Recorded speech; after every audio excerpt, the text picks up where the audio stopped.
In digital Marathi, जनतेच्या हक्काचं व्यासपीठ। उल्हासनगर महानगरपालिका निवडणुकीत आज एक मोठे राजकीय समीकरण जुळून आले आहे।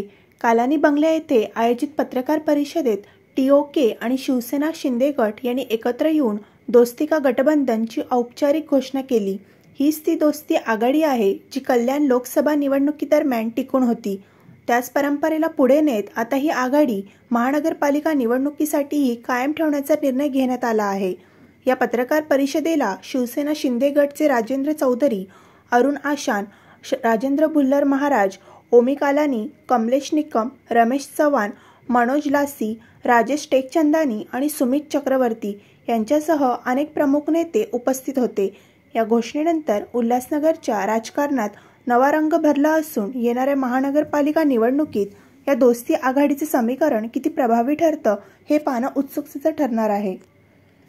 जैसे कि आप सभी को पता है कि पिछले खासदार चुनाव में टीम ओमी कलानी ने शिवसेना को अपना समर्थन दिया था, डॉक्टर श्रीकांत शिंदे जी को अपना समर्थन दिया था, जिस समर्थन को दोस्ती का गठबंधन नाम दिया गया था।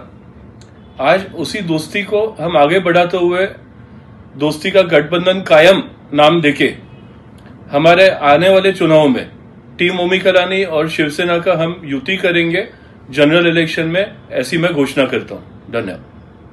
सार्वत्रिक निवडणुका 2025 या निवडणुकीमध्ये दोस्ती का गठबंधन म्हणजे टीओके आणि शिवसेना या पक्षाची युती आता जाहीर झालेली आहे आणि ही जाहीर झालेली युती तुमच्या माध्यमातून लोकांपर्यंत पोहोचवावी म्हणून आपल्याला बोलवलेली आजची पत्रकार परिषद। आजच्या या पत्रकार परिषदेच्या माध्यमातून लासीजींनी सांगितल्याप्रमाणे लोकसभेच्या निवडणुकीमध्ये दोस्ती का गठबंधन कायम होतं आणि हे दोस्तीचं गठबंधन महानगरपालिका निवडणुकीमध्ये पण कायम राहणार आहे।